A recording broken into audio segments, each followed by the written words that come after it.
मैंने 3 दिसंबर को उनसे बात किया, बीएलओ को। तो उन्होंने कहा कि आप शाम को आप मेरे पास जमा कर सकते हैं, मैं अभी नगर निगम गई हूँ।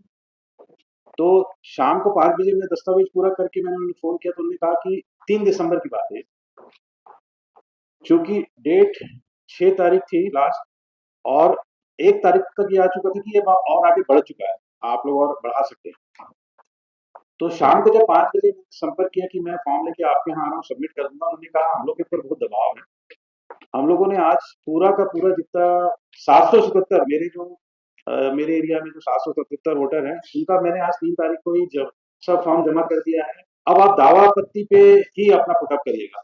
तो मैंने कहा देखिए मैडम, ये ऑलरेडी बढ़ चुका है और आज 3 तारीख है। तो बोले नहीं, हम पे बहुत दबाव है, अधिकारियों ने ही हमसे मांगा और हमने आज पूरा जमा कर दिया, तो आप दावा आपत्ति करिए। तो मैंने तुरंत उनको कहा कि चूंकि मैं भारत जोड़ो अभियान से जुड़ा हुआ हूँ, तो हम लोग इस एसआईआर को लेकर के पिछले 2 महीने से इस पे, जब से नवंबर से चालू हुआ, हम लोग वर्किंग कर रहे थे।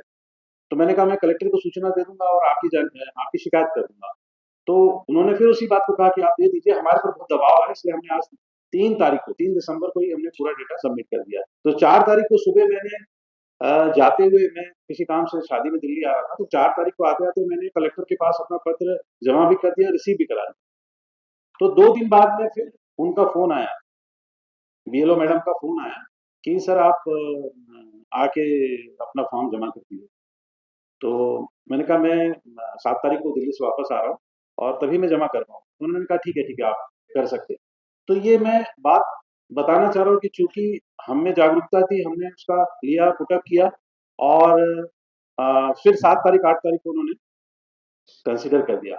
सेम छत्तीसगढ़ के अंदर में धान कटाई का नवंबर का महीना बहुत क्रूशियल होता है। अभी जैसे बाकी भाई कह रहे थे, 80 टू 90% एरिया कृषक है, खेती किसानी से जुड़े हुए मजदूर भी हैं, किसान भी हैं।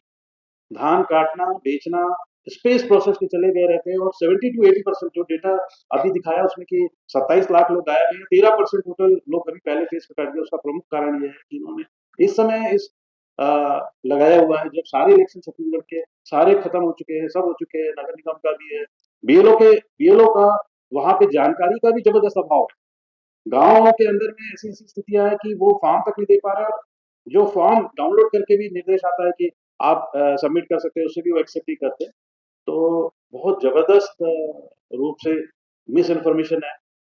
तो इतनी बात मैं अपना रखना चाहता था, और इस बात को हम लोगों ने 21 तारीख को एडीआर और भारत जोड़ो अभियान के संयुक्त तत्वाधान में मुख्य जो वहाँ पे चुनाव अधिकारी हैं रायपुर में, उनको भी एक ज्ञापन दिया था कि इस तरह की चीजें हो रही है, तो बड़ी एक संख्या में आगे संभावना है कि लोगों का नाम कट जाएगा। प्रक्रिया शुरू हुआ था तो हम लोग जानते नहीं थे। उसके बाद पूरे गांव में बीएलओ के द्वारा पर्चा देना शुरू कर दिया।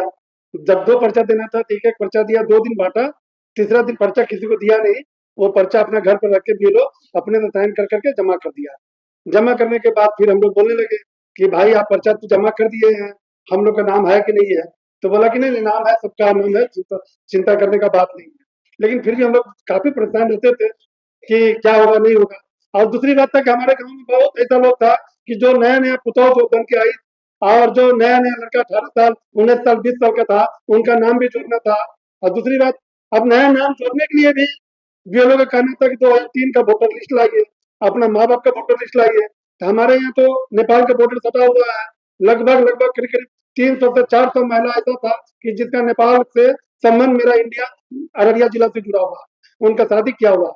अब बीएलओ कहते थे इसका नाम जोड़ दीजिए, तो बोलता है नहीं इसका नाम नहीं जुड़ेगा, इसमें माँ बाप के यहाँ से जब तक वोटर लिस्ट का फोटो कॉपी ला के नहीं देगा या वहां का कोई प्रूफ ला के नहीं देगा तो उसका नाम नहीं जोड़ा जाएगा। तो अब उसका पति है, पति का नाम वोटर लिस्ट में है, पत्नी का नाम वोटर लिस्ट में नहीं है। इसके लिए फिर हम लोग एसडीओ साहब के पास में गए। बोले एसडीओ साहब कि जो बाहर से आया हुआ जो शादी करके 10 साल से 15 साल से रह रहा है उसका नाम वोटर लिस्ट में नेम है, अभी नाम का निकाल दिया गया है, अब क्या होगा उसका? तो बोला नहीं नहीं उसका नाम रहेगा, घबराने वाली बात नहीं। लेकिन उतना ही देर में जब हम लोग बोले कि हमको वोटर लिस्ट दिखाइए क्या है नहीं है, नाम जुड़ा कि नहीं जुड़ा, तो बोला कि दिखाने का नहीं है। लेकिन फिर एक कोर्ट में केस हुआ, केस होने के बाद एक दबाव पड़ा कि नहीं अब वोटर लिस्ट को उजागर किया जाएगा। जब वोटर लिस्ट को उजागर किया तो वोटर लिस्ट लेके जब नाम पढ़ना शुरू किए तो हमारे यहाँ 16 आदमी ऐसा है जो जीवित है और उसका नाम मृत्यु में घोषित है। अब अब उसके लिए हम लोग फिर बीएलओ को जाकर बोलना शुरू कर दिया, भाई ये फलना फलना तो जिंदा है, एक चौकीदार भी है, सरकारी तनख्वाह भी उठा रहा है, और उसका भी नाम मृत्यु में घोषित कर दिया। अब उसको बार बार बोल रहे हैं, फॉर्म भर, बोलता है कि फॉर्म भर के दीजिए, फॉर्म 6 भरे, फॉर्म 8 भरे, नाम सुधार करने के लिए। ये करने के बाद भी नहीं हुआ। फिर यहाँ से अजीत अंजुम जी गए वहां पर अररिया बिहार, वो थोड़ा सा दिखाने का कोशिश किया, अलग अलग टोला अलग अलग मोहल्ला में जाने के बाद, और जो मृत्यु आदमी था, जो जीवित था, उसको दिखाया कि देखिए ये रामदेव पासवान है, ये जीवित है, चौकीदार है, सरकारी तनख्वाह उठा रहा है, इसका मृत्यु में नाम घोषित है। तब जाके फिर जाके पूरा प्रशासन हरकत में आया, बीएलओ आया और अधिकारी एसडीओ लोग घूमना शुरू किया। तब फिर जाके हमारे सभी आदमी को ना पुनः जो जो मृत्यु था उसको जोड़ा गया, और उसके बाद नए लोगों के फॉरम 6 भर के हम लोग करीब करीब 250 से 350 लोगों का नाम जोड़ने का काम किए। नाम तो जुड़ा, लेकिन अभी भी कुछ कुछ जो जो नेपाल से सटा हुआ, नेपाल का जो नागरिकता है, जो महिला लोग यहाँ पे ला रही है, तो उसका नाम अभी तक नहीं जुड़ा। देखिए जी, हम जयपुर राजस्थान से आए, मदारी कॉलोनी से। खेल तमाशा करना हमारा पैसा है बुजुर्गों का। राजा महाराजाओं के जमाने से भी हम खेल मैजिक शो करते आए। गोगिया पासा, पीसी सरकार के, लाल जादूगर, ये सभी हमारे चेले थे। अब साहब हैं हम ऐसे गुमक्कड़ टाइप के आदमी, अनपढ़ हैं। अब हमारे कई आदमियों के तो वोट लिस्ट में से नाम काट दिए, और कईयों के थे ही नहीं। जैसे घूमते थे गधा घोड़े से, जैसे बिंजारे लोग जाते हैं 10 दिन इस गांव में, महीने उसमें, 20 दिन उस गांव में। और कई आदमियों ने बना भी लिए, कईयों के घर है और कईयों भी कच्ची बस्तियों में पड़े हुए हैं। अब कई बच्चियों की जन्म पत्री बनाने जाते हैं तो वो नहीं बनाते, कि डॉक्टर की सहल लाओ, मास्टर जी की लाओ। अब हम किसी को जानते भी नहीं, किसी के आधार कार्ड भी नहीं बने हुए हैं, और ऐसा है जन्म पर वो मूल निवास बनवाते हैं तो नहीं बनाते हैं, जाति प्रमाण पत्र बनाते हैं तो ये नहीं बनाते हैं, ताकि देखो हमारी कोई सुनिए ही नहीं करता ऐसा। और हम यहीं के रहने वाले हैं। पहली किताब के अंदर भी देखो हम खेल मदारी का और भालू वाले, और पूरी राजस्थान, दिल्ली में भी है, टोंक निवई, पूरी जगह हमारे लोगों के घर मकान बने हुए हैं। हम देखियो साहब, कोई दया नहीं मांग रहे, हम तो हमारा हक मांग। मध्य प्रदेश, जबलपुर, उमरिया गांव है अपना, थाना भोरा बाजार है, वहाँ के रहवासी हैं। अपना बबलू नाम है अपना। 2002 में अपन ने वोट नहीं डाले, 2008 में वोट डाले हैं अपन। अपन चलते फिरते रहे मटर जाति के, तो इधर हैं 2 महीना उधर रहे हैं, 4 महीना उधर रहे हैं। तो जहाँ जहाँ फिरते रहे हैं, तो वहाँ अपन सरपंच का लेटर पेड में रहने का अपन सर्टिफिकेट लेते रहे। अपने बाप दादे राजस्थान चम्बल नदी के किनारे रहते रहे, तो अपने दादा परदादा बताते रहे वहाँ रहते हैं। 3-4 पीढ़ी हमारी यहीं हो गई जबलपुर में। जबलपुर में फिर रहे हैं, नरसंगपुर हुआ, करेली हुआ, भोपाल हुआ, बाड़ी बरेली, सिवनी, बालाघाट, सब में घूमते जिंदगी काटते रहे अपनी। अभी हमको परेशान करा जा रहा है, ना अपने पास खेती है ना बाड़ी, कुछ नहीं, पन्नी डाल के अपन रह रहे हैं। दिया वोट अपन ने, सन 2008 से नाम जुड़ा, वोट देते रहे अपन। उसके पहले वोट नहीं, नहीं अपना दादा परदादा का है अपना हर रही में वोटर लिस्ट में, वो वोट दे रहे हैं। उनके पास खेती बाड़ी सब कुछ है दमोह जिला में। मैं मोहम्मद मेहदी जबलपुर एपीसीआर से हूँ। ये लोग हमारे पास करीब 7 महीने पहले आए थे। तो इनकी जो समस्या है, जो रहवास है जबलपुर में, अलग अलग एक ही जिले में तहसील, अलग अलग तहसील में ये लोग बटे हुए लोग। जब इनकी हिस्ट्री हमने जानना चाहिए, तो इनकी जब मुखिया से हमने मिला, तो इनकी हिस्ट्री ये बताती है कि चंबल नदी और राजस्थान वहाँ पे थे, वहाँ वाटर प्लांट का काम चालू हुआ, तो वहाँ से वहाँ सरकार ने इन लोगों को निकाल दिया कि कुछ मुआवजा थोड़ा बहुत देकर वहाँ से निकाल दिया। फिर ये आए दमोह। दमोह में आके इनके दादा परदादा बस गए, ये लोग आगे बढ़ गए। इनके दादा परदादाओं की अभी भी वहाँ पे मजारें हैं। डॉक्यूमेंट के नाम पे इनके पास इनके चाचा जात दादा हैं, उनका नाम 2003 की लिस्ट में आया है। जब ये जबलपुर में रहने लगे, 7 महीने पहले कब ये हुआ कि कुछ बजरंग दल के लोगों ने इनको रोहिंग्या और बांग्लादेशी घोषित करना शुरू किया, और बाकायदा एक प्लानिंग के तहत वो लोग जबलपुर में कलेक्टेड या फिर प्रशासन को ये बार बार ज्ञापन देके चिढ़ा रहे थे कि ये बांग्लादेशी हैं, घुसपैठियां हैं, इनको यहाँ नहीं रहने दिया जाए। तब ये प्रशासन हरकत में आया, फिर इन लोगों को यहाँ से वहाँ भागना पड़ा। इसी बीच हम लोगों ने ये भी कोशिश की कि प्रशासन से मिलकर ये बात की जाए कि आप कागजात देख लीजिए, ये बार बार यहाँ वहाँ परेशान हो रहे हैं, छोटे छोटे बच्चे हैं और खुले मैदान में रह रहे हैं। आज की इस ठंड में हम देखते हैं कि हम अपने घरों में, हमको ठंड लगती है, मगर ये खुले मैदान में रह रहे हैं, उनकी तिरपाल और पन्नी डाल के। तो इनके साथ थोड़ा दयापूर्वक व्यवहार किया जाए, इनको थोड़ा मोहलत दी जाए। आप कागज देख लीजिए, कोई रोहिंग्या बांग्लादेशी तो है नहीं। इनके पास लगभग 84 के कागज। जब ये घूमते थे अपने भेड़ बकरी, खासतौर से इनका यही काम है, भेड़ बकरी पालते हैं, और फिर जिस जिले में जाते हैं वहाँ पे जाके ये मजदूरी का काम भी करते हैं, अगर वो काम नहीं चलता है तो। तो इस तरीके से इनको 6-7 महीने से परेशान किया गया। अभी पिछले हफ्ते हम लोगों ने पूरी इनकी डिटेल कलेक्टर महोदय और एसपी महोदय के माध्यम से उनको दे के आए हैं कि आप इनको अच्छी से जाँच कर लीजिए। उनको बार-बार परेशानी ना हो। एसआईआर का मामला आया तो इन लोगों को फॉर्म नहीं दिए जा रहे थे। बाकायदा मेरे को जो जब मैंने इसमें वॉच किया तो ये बिल्कुल लगा कि बिल्कुल साजिशन इनके साथ ये काम किया जा रहा है कि इनको फॉर्म प्रोवाइड ना किए जाएँ। अगर कोई पूछने भी आए, क्योंकि इसमें पढ़े लिखे लोग हैं नहीं इन लोगों में। तो जब ये हमारे संपर्क में आए तो हम बाकायदा फिर बीएलओ को फ़ोन किया हमने। तो बीएलओ मेरे से ये बोलती हैं कि इनको फॉर्म नहीं दिए जाएँगे, आप ग्राम पंचायत में जाइए।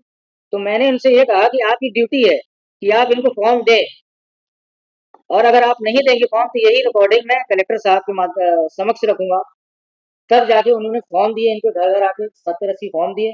फिर इनके फॉर्म भरने में जो भी कुछ मदद हो सकी वो मदद की इनके डॉक्यूमेंट के हिसाब से। मगर इनके पास 2003 का सिर्फ़ एक ही नाम है जो इनके चचा जाट दादा हैं। अब उस बेस पे अगर जो हम देखते हैं फॉर्म में जो माँगा गया है, वो तो बहुत दूर हो गया है, चचा जाट दादा। तो इनकी अब करीब 300 लोग हैं जबलपुर में, और 300 लोगों की ज़िंदगियाँ वहाँ पे दाँव लगी हैं। तो हमारी बस यही रिक्वेस्ट है, यही गुज़ारिश है कि ये भी हमारे भारत के ही हिस्से हैं, हमारे नागरिक हैं, भारत के नागरिक की हैसियत से इनको भी वही सुविधाएँ दी जाएँ जो आम शहरी को दी जाती हैं। हम लोग गांधी के गुजरात से आए हैं, जिसको अभी मोदी का गुजरात कहा जाता है, मगर हम तो गांधी का ही गुजरात समझते हैं उसको। हमारे साथ है, मैं इकरामबेग मिर्जा, एपीसीआर गुजरात का सेक्रेटरी हूँ। हमारे साथ में जो है अहमदाबाद का एक इलाका है, विधानसभा क्षेत्र 49, उसमें एक इलाका है बापू नगर, वहाँ अकबर नगर करके एक झुपड़पट्टी एक बस्ती है, जो 45 साल से वहाँ ये लोग रहते थे। और उनका, क्योंकि जब तक 2002 में भी इनको मुतासिर हुए थे ये लोग, फसाद जो हुआ था उसमें इन लोगों के मकान वगैरह जला दिए गए थे और उसको फिर रिपेयर करवा के उनको वापस वहां रहने दिया गया। मगर क्योंकि अब ये वहाँ पॉलिटिकली जो है कि वो असरअंदाज हो गए थे उनके वोट, तो जो ये एसआईआर आया तो उसमें जो है कि इन लोगों ने बाकायदा इनको वोट, इनको मकान में दूसरी जगह रिहेबिलिटेशन भी नहीं दिया, हाईकोर्ट ने करा था, ऑर्डर भी करा है, क्योंकि 40 साल पहले से रह रही है, तो इनको हाईकोर्ट ने ऑर्डर दिया था क्योंकि आपको दूसरी जगह पे दे। कुछ मकान उनको दिए गए 2016 में, मगर अलॉटमेंट लेटर नहीं दिया गया। और अभी ये हालत है कि वो उस जगह पे भी डिमोलिशन की नोटिस दे दी गई है। अभी तक कुछ लोग तो रहने भी नहीं गए हैं, मगर क्योंकि मकानों को जर्सीत बता के उनको डिमोलिशन की सेकंड नोटिस दी। एक जगह 11 महीने पहले डिमोलिशन के मकान हो चुके और दूसरी जगह मकान कागज पे दिखाया जा रहा है, अलॉटमेंट नहीं दिया गया है, और उन लोगों को फिर से नोटिस दी गई है कि आपको मकान जर्जीत हो गए हैं और आपको मकान खाली करना पड़ेगा। ये पोजीशन है। अब ये जब एसआईआर आई तो इन लोगों ने शुरुआत में फॉर्म वगैरह कलेक्ट करना शुरू करा बीएलओ के जरिए। बीएलओ ने कुछ फॉर्म्स वगैरह दिए, मगर फिर वहां के एमएलए जो सिटिंग एमएलए हैं, उन्होंने ये लेटर बाकायदा बीएलओ को लिख के दिया कि ये लोग जो है इलीगल रहते थे और इनको जो है कि आप इसके फॉर्म्स वगैरह ना दिए जाए, ऑनलाइन फॉर्म भरे गए हैं वो भी आपको खाली उसको रिजेक्ट कर दिए जाए। और उन्होंने फॉर्म 600 फॉर्म तो इन्होंने भी बीएलओ दे चुके थे कि कुल 1200 लोग हैं पूरे वार्ड में, 1100 और कुछ 1206 लोग हैं, और वो पूरे उसमें से 600 फॉर्म तो इन्होंने भर के रिसीव भी करवा लिए, उसकी पूरी एक पूरा बंडल है इनके पास, ये साथ में लेके आए हैं, और बाकी फिर फॉर्म उन्होंने नहीं दिए। अब ये पूरी जब यादी बन के आई है तो पूरे इनका पूरा क्षेत्र जो 173 नंबर का भाग है, उसमें से पूरे 1206 लोगों को वोटिंग लिस्ट में से बाहर कर दिया गया। बाकी चीजें ये अपने तो अपनी जो वो है वो बोलेंगे, हमारे इरफान भाई जो है वो साथ में बात करते हैं। अस्सलाम वालेकुम, मेरा नाम मोहम्मद इरफान सर। हमारा क्या बोलते हैं 49 बापू नगर विधानसभा 173 नंबर, वहाँ अकबर नगर करके एक सोसाइटी में था छपरे, वहाँ डेमोलेशन हुआ कुछ महीनों पहले, 11 महीने पहले समथिंग। फिर उसके बाद हमको एसआईआर की प्रक्रिया चालू हुई, तो वहाँ पे हमको फॉर्म दिए बीएलओ तरफ से।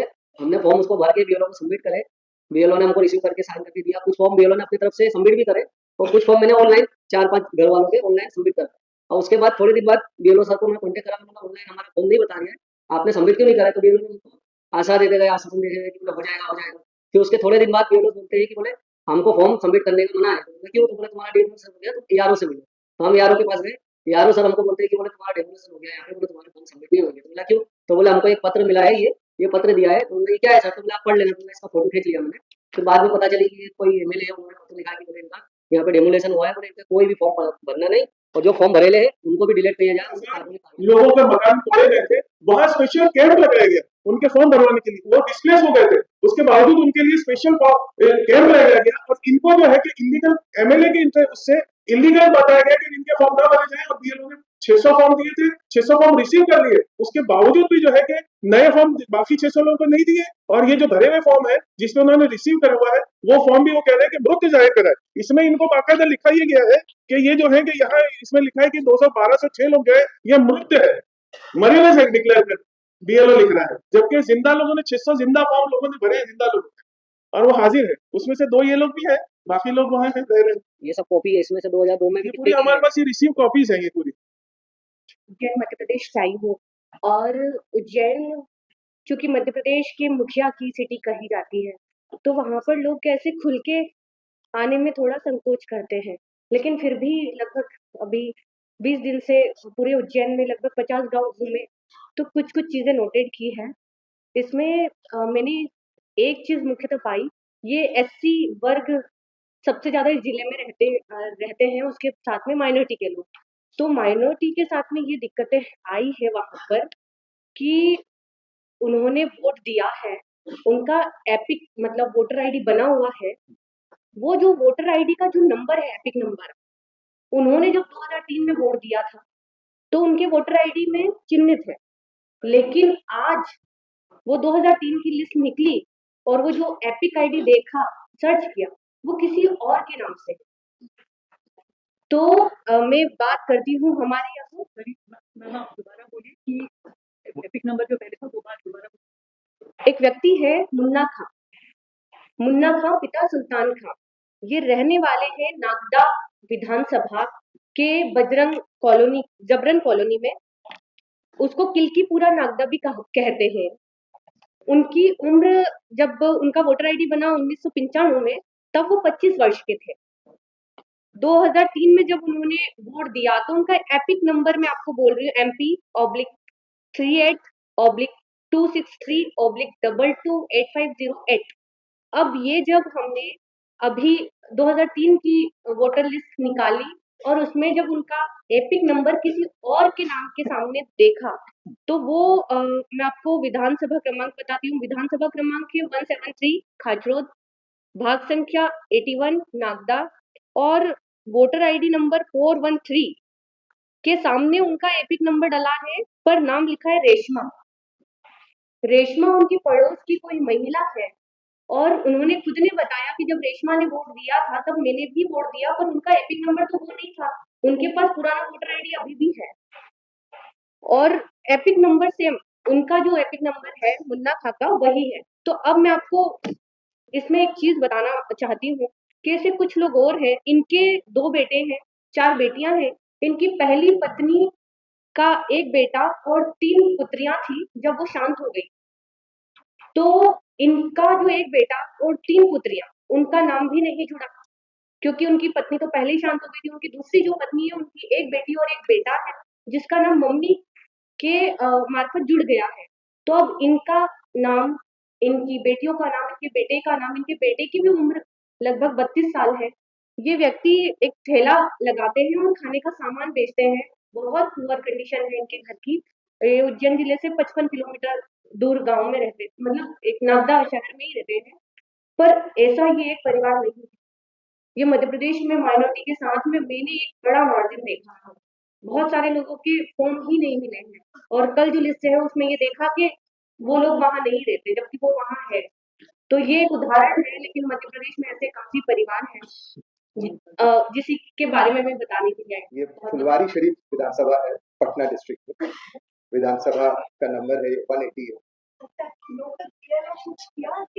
नहीं, इनका नाम कटा रहा, फाइनल लिस्ट में भी इनका नाम कट गया। ये ड्राफ्ट लिस्ट में इनका नाम नहीं आया था तब का ये वीडियो, और इनके नाम कटने के बाद इनका वृद्धा पेंशन भी बंद कर दिया, जिसपे अभी इतनी देर से हम लोग चर्चा कर रहे हैं। इसका ये लाइव एग्जाम्पल है कि कैसे SIR में नाम नहीं आने से आपकी गवर्नमेंट की जो एक स्कीम्स है उससे भी आप बाहर कर दिए जाएंगे। और ये 86 या 87 ईयर ओल्ड है, आप देख सकते हैं कि कितनी बूढ़ी है।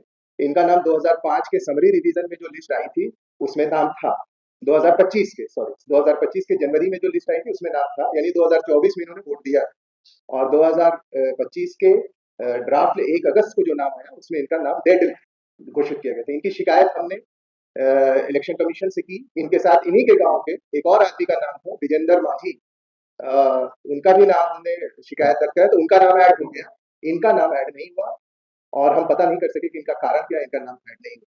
तो जो रेखांकित करने वाली बात यह है कि एसआईआर में नाम नहीं आने से क्या और हो सकता है उसका ये है। इसलिए क्योंकि इनका नाम इसके लिए वोटर लिस्ट में नाम होना जरूरी था, और इनको जो वृद्धा पेंशन जो ब्लॉक से मिलता है वहां इनको बताया गया कि अब आपका नाम नहीं है वोटर लिस्ट में, इसलिए आपका वृद्धा पेंशन भी अभी के लिए सस्पेंड कर देगा, तो इनका नाम काट देगा।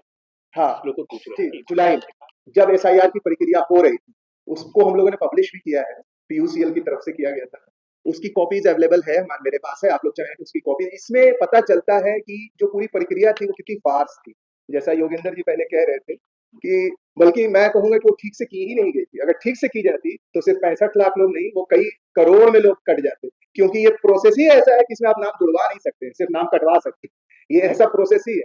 सिर्फ जो मेरे घर में 6 वोटर है, जिसमें से 4 वोटर का नाम इन्होंने डाउटफुल कर दिया था, क्योंकि फिर इलेक्शन कमीशन में हम लोगों ने दौड़ भाग किया, लिस्ट डाला, मैं चूंकि सुप्रीम कोर्ट में एक पिटिशनर भी हूँ यूसीएल की तरफ से, तो शायद मेरा और मेरे परिवार वालों का नाम उसमें वापस फाइनल जो ड्राफ्ट रोल आया उसमें जुड़ गया था। इन लोगों ने सिस्टम ये बनाया था कि अगर आपका नाम आया भी है तो भी आप पहले जाके ईसीआई वोटर पे जाके चेक कीजिए कि आपका नाम के साथ आपको डॉक्यूमेंट की खोज हो रही है कि नहीं। हमारे साथ वही किया गया कि उन्होंने कहा कि आपका डॉक्यूमेंट नहीं है अवेलेबल, कि ये पूरी प्रक्रिया ही ऐसी बनाई गई थी कि आपका नाम कटे, इसमें इंक्लूजन का कोई चांस ही नहीं, सारा चांस एक्सक्लूजन का है। और सैकड़ों ऐसे लोग थे जिन्होंने कोई फॉर्म नहीं भरा, कभी बीएलओ के पास भी नहीं गए, उनका नाम। तो ये कैसे हुआ, ये सब बिहार में बहुत सारे चमत्कार हुए, कभी फिर मौका मिलेगा तो मैं डिटेल इसमें। Thank you. चूंकि वो जो पीड़ित साथी हैं उनका तत्काल में टिकट नहीं हो पाया, इसलिए वो आज यहाँ मौजूद नहीं रह पाए 2 जगह के। देवभूमि द्वारका जिले में एक तालुका है कल्याणपुर, और उसमें हर्षद एक गांव है और एक दूसरा गांव का नाम है नावद्रा। इन दोनों और एक तीसरा भी गांव है वहां भोगा, इन तीनों गांव में मछुआरे रहते हैं, समुद्र का किनारा है, और इनका 1 साल पहले डिमोलिशन यहाँ पर किया गया कि आप लोग अवैध रूप से यहाँ रहते हैं, आपके पास कोई डॉक्यूमेंट नहीं है जमीन का, जबकि वो लोग 50 साल से रहते हैं। हम लोगों ने तर्क भी थे कि सी कोस्ट पर तो किसी के पास भी कोई डॉक्यूमेंट नहीं है, जितने भी कोस्ट पर लोग रह रहे हैं उसका किसी का नहीं है, लेकिन हाई कोर्ट भी गए और वो डिमोलिशन नहीं रुका। इन 2 गांव के वोट, हर्षद के 450 वोट और नावद्रा के 350 वोट काट दिए गए। और ये जब अभी ड्राफ्ट लिस्ट आई, क्योंकि उन्होंने लास्ट इलेक्शन में वोट दिया था, अभी जो 2025 के जिसको आधार बनाया है इस लिस्ट में उनका नाम नहीं आया। जब नाम नहीं आया तो तहसीलदार, जिसको गुजरात में मामलतदार कहते हैं, उसके पास गए साथी, तो उन्होंने कहा चूंकि आपका नाम काट दिया, भोगात के नाम नहीं काटे गए। इंटरेस्टिंग बात यह है कि 3 गांव में डिमोलिशन हुआ, 2 गांव के नाम काटे, 1 गांव का नाम नहीं काटा गया भोगात, ये 2 गांव के नाम काट दिए, हर्षद और नावद्रा। और इनको कहा गया अभी कि आप फॉर्म 6 भर दीजिए, फॉर्म 6 भरकर आप अपना नाम जुड़ा लीजिए। 2002 की लिस्ट में नाम है, 2002 की लिस्ट मेरे पास है, 2002 की लिस्ट में उन्होंने वोट दिया, आखिरी विधानसभा चुनाव में उन्होंने वोट दिया, और 2025 में नहीं आया। सेम जैसा अभी इकराम भाई ने बताया अहमदाबाद का मामला था, चंडोला में, तो ये डिमोलिशन के बाद सबके साथ एक तरह का व्यवहार नहीं। चंडोला तालाब में 12,000 से ज्यादा घर तोड़े गए, वहां के वोट वहीं के वहीं उसी एड्रेस पर आए, क्योंकि वो अभी 6 महीने पहले ही टूटे, तो उसमें आए और उनके लिए कैंप लगा के फॉर्म भराए गए। तो डिमोलिशन में भी भेदभाव हुआ है, एक जगह के डिमोलिशन को लेके एक तरह की प्रक्रिया अपनाई गई और दूसरी जगह के डिमोलिशन को दूसरी प्रक्रिया अपनाई गई। मुझे जो लगता है, जो हमारी साथियों से बात हुई, कि इन 2 गांव के लोगों ने, ये 3 गांव जो डिमोलिशन हुए, इसमें से 2 गांव के लोगों ने हाईकोर्ट में चैलेंज किया था डिमोलिशन को। हर्षद और नावद्रा के साथियों ने हाईकोर्ट में चैलेंज किया था, तो हम लोगों को ये पूरा लगता है कि ये दबाव बनाने के लिए कि अगर आप हाईकोर्ट में सरकार के खिलाफ जाएंगे तो हम आपका वोट खारिज कर देंगे। एक दूसरा जिला है कच्छ, कच्छ जिले की विधानसभा है गांधीधाम। गांधीधाम में के एरिया में कंडला पोर्ट आता है। कंडला पोर्ट के जो मजदूरों की बस्ती है, उस बस्ती में एक पूरी लाइन जो मुसलमानों की है, करीब 70 घर, वो पूरी नाम 2002 की लिस्ट लगाए, जबकि वो हमेशा वोट देते हैं। हम लोगों ने उस पर रिप्रेजेंटेशन दिया, कल जो लिस्ट आई उसमें आधे लोगों के नाम जुड़ गए, आधे लोगों के नाम नहीं जुड़े अभी भी। और जो हमारे साथी है जिसने ये एप्लीकेशन दी और करवाया, उसके माता पिता गुजर गए, उसने डेथ सर्टिफिकेट लगा के फॉर्म एसआईआर फॉर्म जो है तो दिया, उनके नाम, उनके माँ बाप का नाम फिर से ड्राफ्ट लिस्ट में आ गया।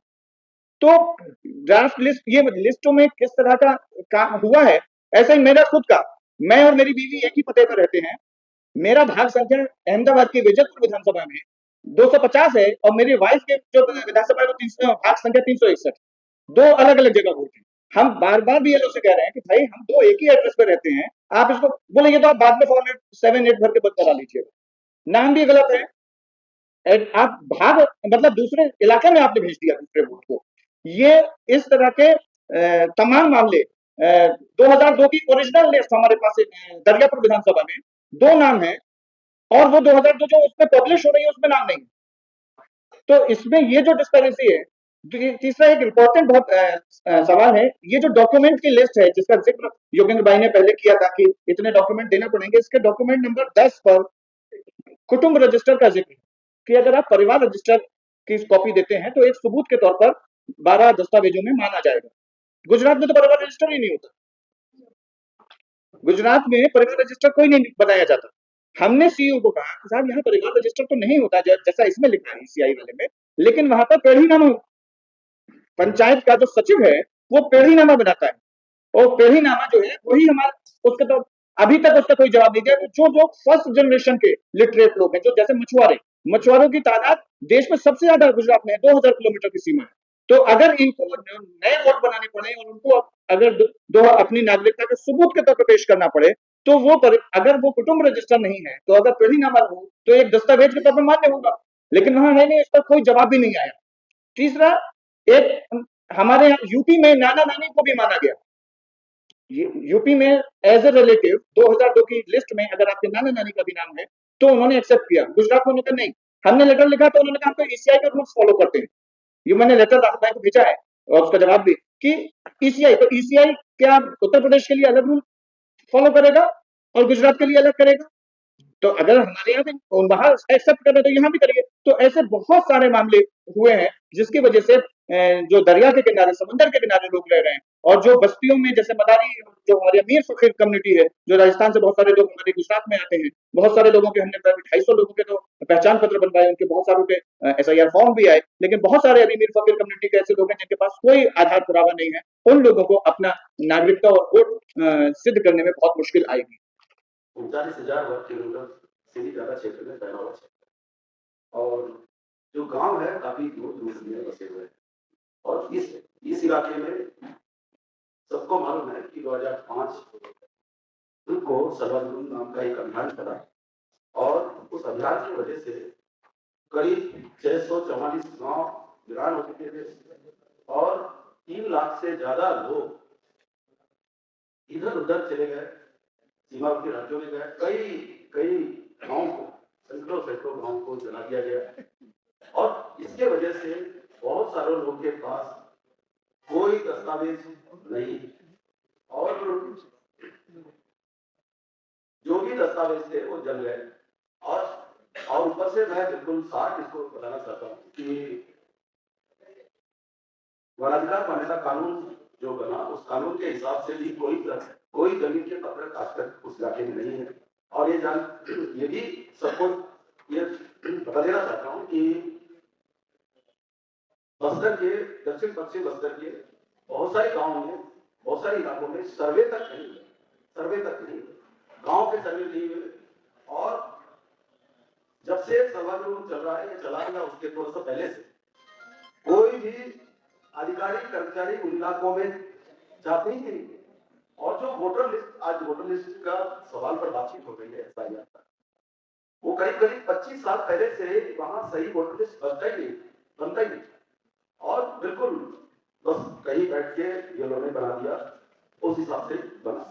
आज इस बीच में हम अंदर के कई इलाकों में गए, बड़ी सभाएं हुई और हालत यह है कि ये लोग कई गांव में पाराओं में पहुंचाई और उनके लिस्ट में नाम ही नहीं है। अभी तो ड्राफ्ट लिस्ट आना बताया 23 तारीख को आएगा, तब पता लगेगा कितने लोग उसमें कटेंगे। आमतौर पर हमारा ये आकलन है कि करीब 1 लाख से ज्यादा लोग वोटर लिस्ट से गायब है। अगर ये अगर संख्या जो आंध्र तेलंगाना में गए हुए लोगों की संख्या अगर जोड़ दिया जाए तो ये मुझे लगता है कि करीब 1.25 लाख से 1.5 लाख लोग वोटर लिस्ट से गायब है और उनके पास कोई कागजात ही नहीं। ये हालत है।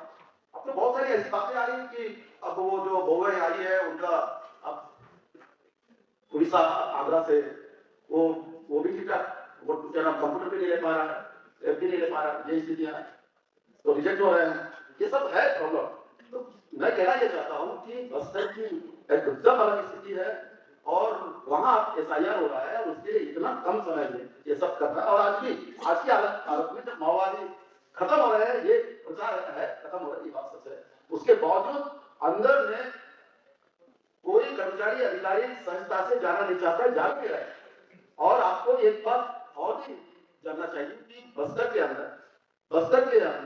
में जो पोलिंग बूथ है, ये पोलिंग बूथ के से जो आश्रित जो 12 गांव है वो करीब 10 से 20 किलोमीटर दूरी पर है और जंगल है और वो कोई भी BLO और जो खेती के सीजन में गांव में कोई मिलता रहेगा और रात में तो कोई BLO जा ही नहीं सकता।